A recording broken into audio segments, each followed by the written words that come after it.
I'm going to kind of give an overview of the Microsoft Store for Education. And the main thing that I wanted to make sure you get out of this is just make sure you understand how to get started with it with your school, and that you can use it to find and acquire first and third-party products from Microsoft.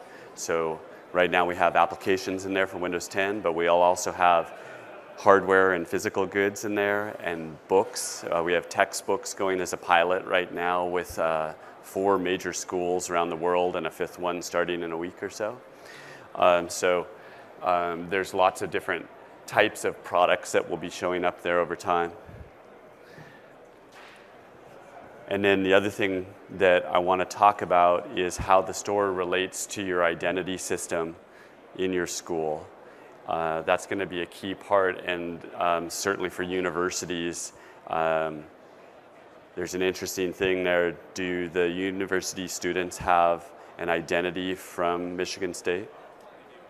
Okay. Is it an Azure Active Directory identity?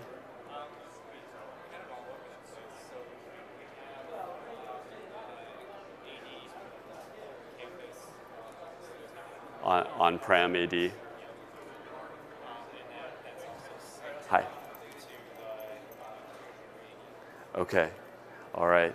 So this is a little bit of a different use case than what I typically think about the most. So I do a lot of thinking around K through 12. Are you, you're K-12? So we just started, but obviously it's a small crowd, so we'll tailor it to whatever you guys need. But I'm basically just going to give an overview of how to get started using the Store for Education, and the fact that you can use it to acquire apps, and then there's going to be textbooks coming. We have that in pilot right now with 4 schools, and hardware and SaaS apps and lots of other things that are right on the brink of showing up. We will have Canadian textbooks in time. Right now we're going with a bunch of the publishers that definitely target the US, but I think some of them overlap with Canada as well. So at a high level, is what the Store for Education provides is a portal that lets you find things for your organization. So the concept here is that somebody in your school is acquiring apps and content to make available to the students in your organization. So this is what this experience is about, and we'll look at this together. So it's what they do is they use that to browse and search to see what they want, and then they have different ways to acquire. Free content's pretty easy. You just add it to your inventory, and then once it's in your school's inventory, you can figure out how you want to distribute it. So we'll spend a fair bit of time talking about what the mechanisms we've been able to distribute it.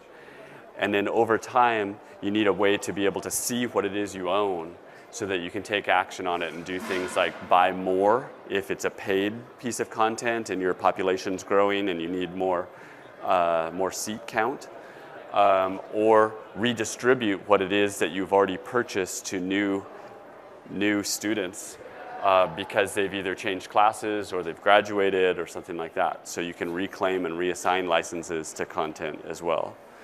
So the overlying theme here is that if you think about the Microsoft Store and the Store on Windows 10, we're built on top of that same infrastructure, but we've tailored all the use cases to be used for an organization. So we built the Store for Education. We also built the Store for Business. And they have a lot in common, but they also have some unique differences. Obviously here I'm highlighting the Store for Education, but they have a lot of the same requirements of acquiring in bulk and distributing to other folks in your organization, which is different than the consumer scenarios, right? The last thing I'll point out is that when you do this acquisition, you're acquiring content that is going to be entitled to your organization. And that's what allows you to do the assign and reclaim and reassign to someone else. So if somebody in the organization leaves or changes class, they don't necessarily take the content with them because the authority in the organization, whether it's a teacher, faculty, or an administrator, they actually own the content and own managing it, so they can reclaim licenses and reassign them, like I said. Sure. That's a good question. So right now, a lot of our scenarios are based on user assignment, but we have a growing set of scenarios to support device assignment as well. We also have a way of licensing and distributing content that I refer to as offline, and that's already supported today. And it's a way of getting an application with a license that you can literally take around to any device and install it as many times as you want. It doesn't have control from the store on the distribution scenarios, but it does allow for you to use it in shared device scenarios and in cases where you don't necessarily know the user or the scenario is more tied to the device, not to the person.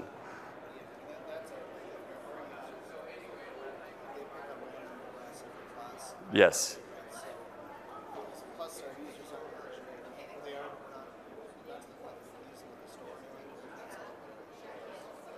When they sign into Windows, do they use an AAD identity, a school identity that's either directly in AAD or federated to AAD? Yeah. Okay. So that'll work to do user-based as well. We can talk about shared device scenarios specifically as well. One of the things that I'd just highlight is that we have a lot of apps that are very much leveraging the new capabilities of Windows 10. So 3D, they're basically taking advantages of the latest things in Windows 10. And we have those highlighted in the store along with other apps, and I'll show you that specifically here in a second.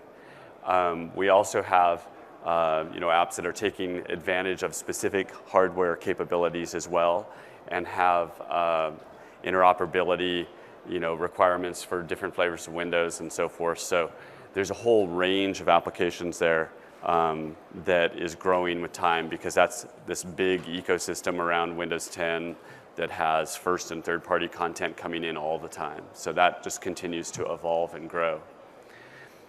So here are the 3 distribution mechanisms, and we'll do this, I'll talk about this for a second, then we'll just go into demoing. So we really have 3 ways I talked about acquiring the content into your inventory. Well, this private store mechanism, the first one, is the way to make that content available to anyone that can authenticate into your school. And so if they can authenticate as a student or a teacher in your school, they can get to the private store, and I'll show that as well. And this allows them to find that content, click on it, learn about it, and then install it themselves. So it's a self-service experience. But the thing that's great about it is that it's very intuitive and easy for users to find.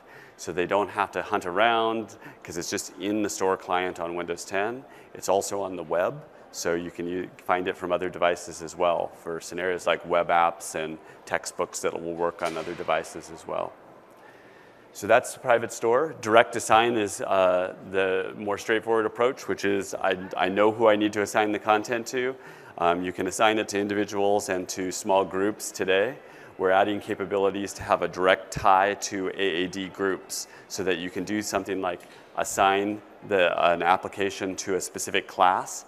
And now as the class membership changes in AAD, so does the entitlement assignment of that content. So a new student gets added to a class, they'll automatically have access to the app that the teacher has made available to that class. The teacher wouldn't have to take any additional steps. They'll still have to install it on their device, but there's a variety of ways for them to do that. One is if it's in the private store, they can find it there. The other is if they're entitled to it, it'll show up in their library. So it's easy for them to see what they own. And then we're also making it possible to have the things that you own show up inside experiences like Microsoft Teams.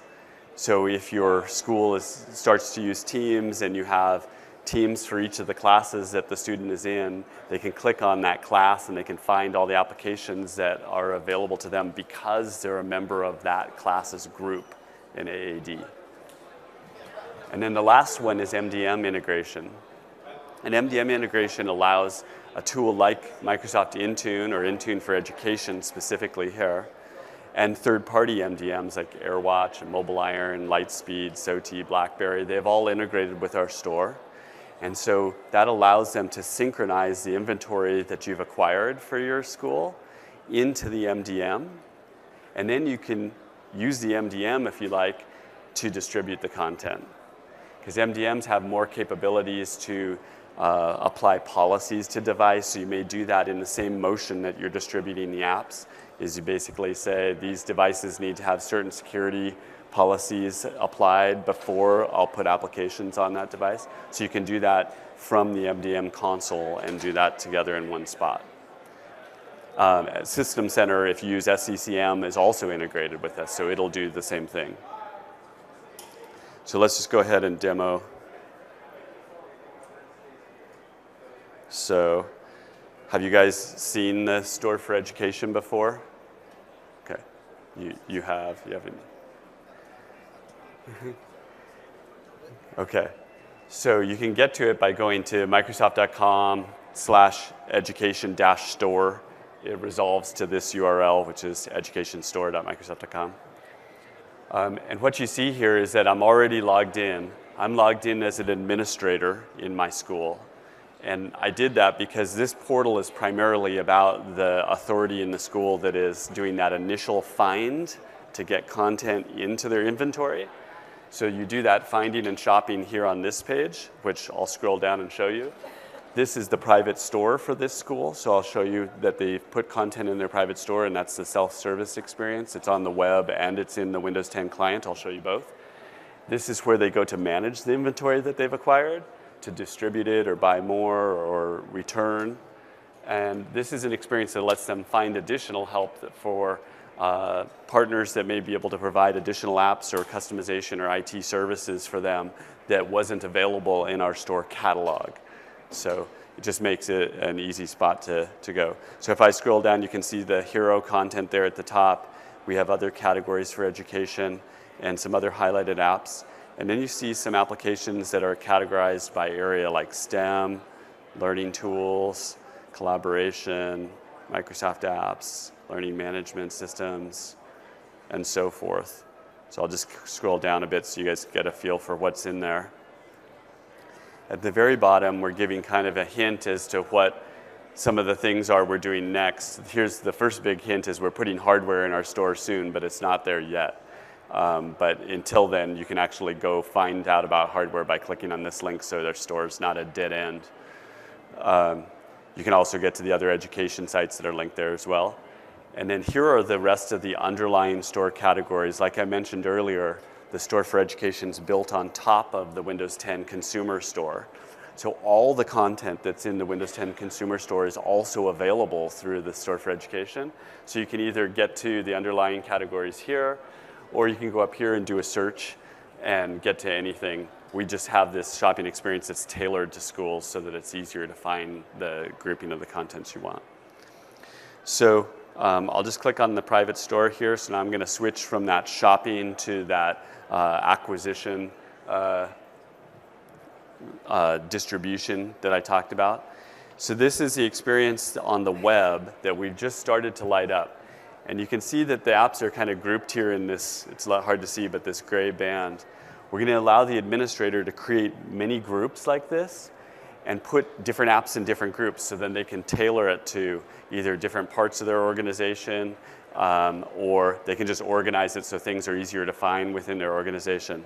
This same experience, if I go down here and click on the shopping bag in Windows 10, is in the Windows 10 Store client. So this app you're probably more familiar with. If I click on Home, it'll look even more familiar, which is this is the Consumer Store.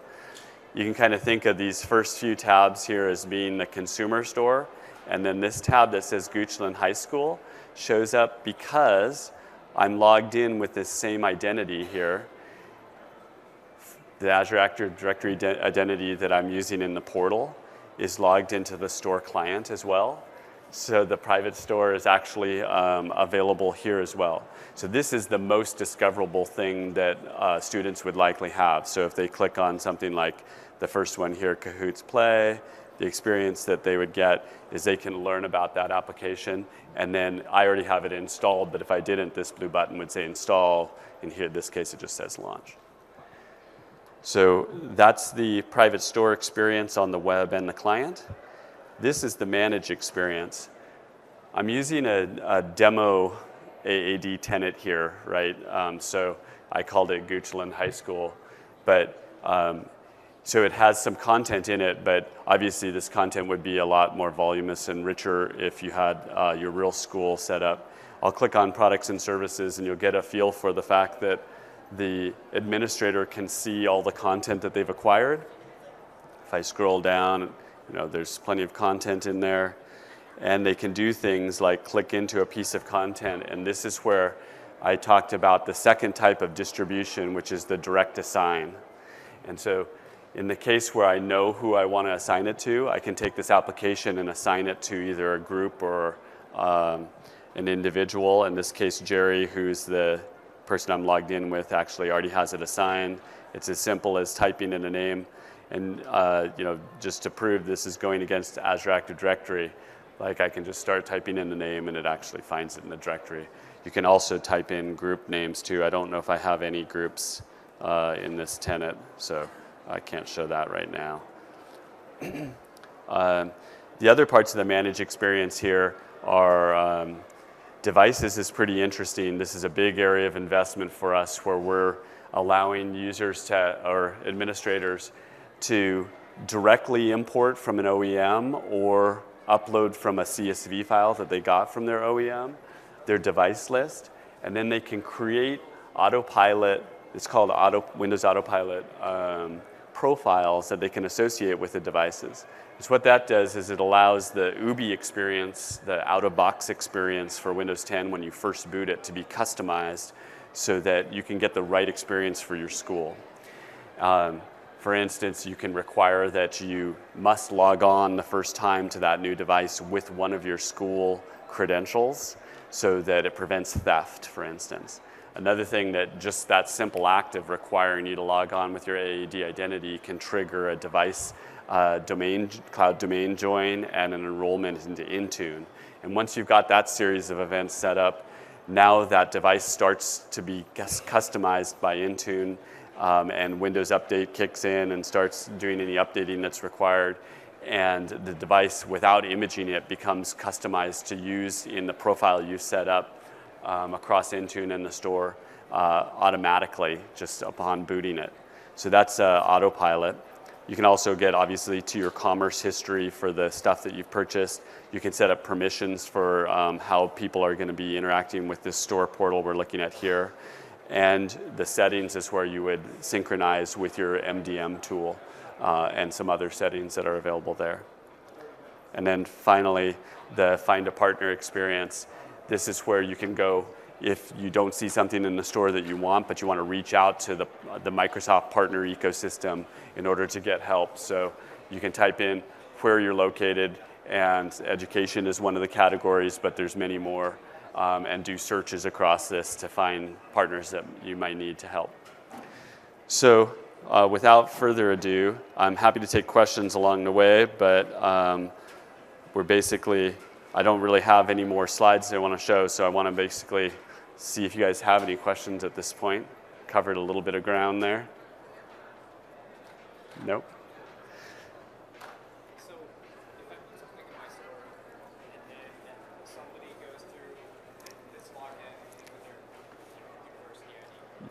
Yeah. They're searching on The consumer store, I call it. doesn't give them information on this is already in your store. Absolutely. Actually, I can just show that. So if we go back to, like in this case, this student is logged in. It's to the client store. You see how Kahoot's Play is here. But if I go over here to the consumer store, there's a whole bunch of apps in there too. If I type Kahoot, the Kahoot Play app shows up. But you see that when I clicked on it, it actually recognized that I already have it installed. Let's pick another one that I don't have installed. I'll go back to the like Flashcards Pro. So again, I'm going to go either to Home or Apps, somewhere over here in the consumer store, and I'll type in Flashcard Pro. Did I type the name wrong? Flashcards Pro. We're getting better with our search. It's very sensitive to exact syntax matches right now.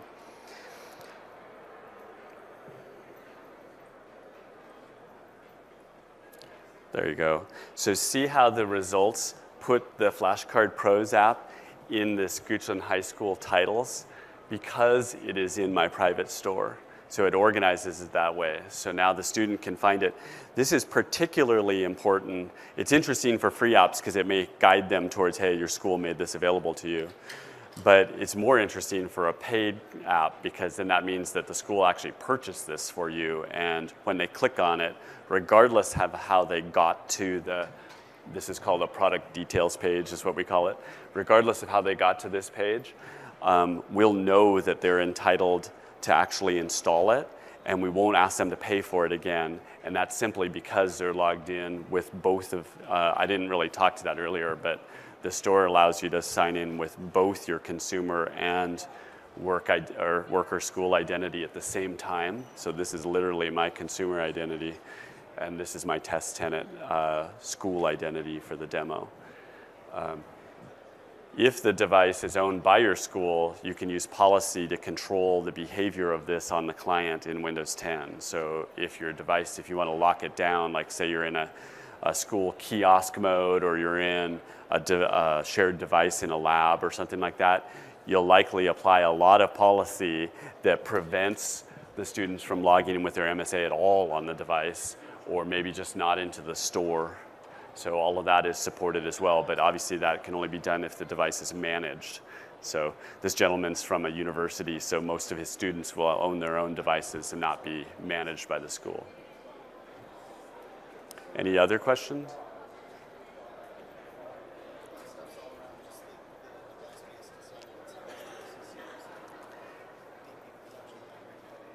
Yeah.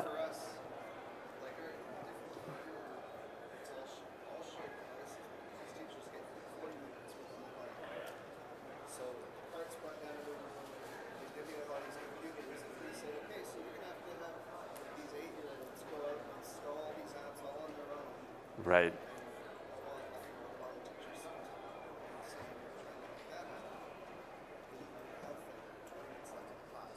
Yeah.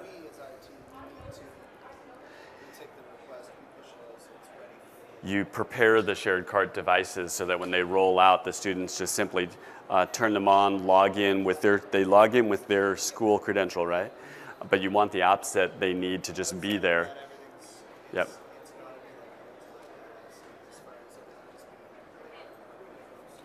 So using the store that we've talked about today as a source for applications to bring down to the device is mainly what this is about. We integrate, obviously, like I've been talking about with Intune for education, but also there's other interesting apps. Have you heard of the Setup School PC app? The Setup School PC app and the Intune Edu service both allow you to set up and customize a shared cart device. The Setup School PC app is particularly interesting because you can take content from the store, and I think it also lets you get applications from other sources too. And it'll build a provisioning package that you can put on a USB thumb drive. And when you do that, assuming there's a number of applications or some large applications, you can walk around to the devices that you're provisioning for the shared cart, and you can plug it in, and it'll apply that provisioning package relatively quickly and easily. But one of the key things is that there's all the bandwidth requirements of downloading that app package is not hitting your network because it's coming from the USB directly to the hard drive.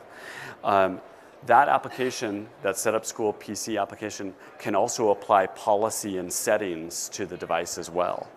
And so it's very customized for exactly the scenario that you want. So I definitely would encourage you to look at it.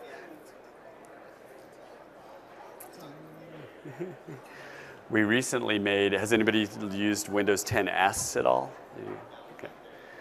One of the things that we did in May and June for the release of Windows 10S was to make the Office client apps available through the store.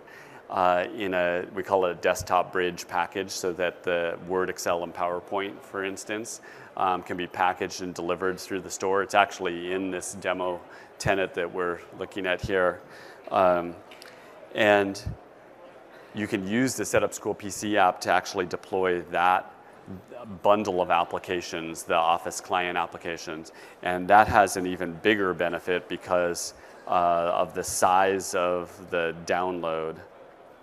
This package right here this is the Office 365 Windows 10 S. It's actually a preview right now, but it works functionally end-to-end, and you can get Word, Excel, and PowerPoint onto those devices very easily. And it's really cool when Word, Excel, and PowerPoint is managed by the store, the updating happens from the store instead of from the Office click-to-run experience. It also keeps the device, the Windows 10 S is a great device to use in schools because, especially shared cart type scenarios, where you want to keep the device from getting messed up with MSI custom installers and things like that. And so having high value applications and relatively rich client applications like the Office client apps available through the store allow you to keep that promise of not having any of these MSI installers run, so that device is very unlikely to deteriorate and get messed up over time because of custom installer actions that might mess it up. So re-imaging of those machines should become, very uncommon in the future. So.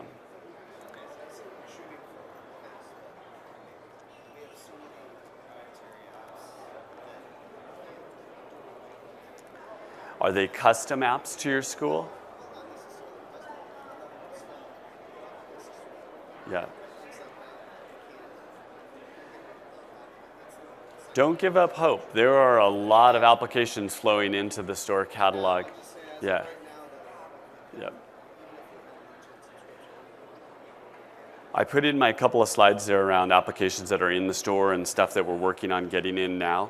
If there are things that your school needs, I do encourage you can reach out to me and we can follow up offline. There's multiple teams at Microsoft that work with ISVs full time in order to get the applications that we need in the store for schools and for businesses as well.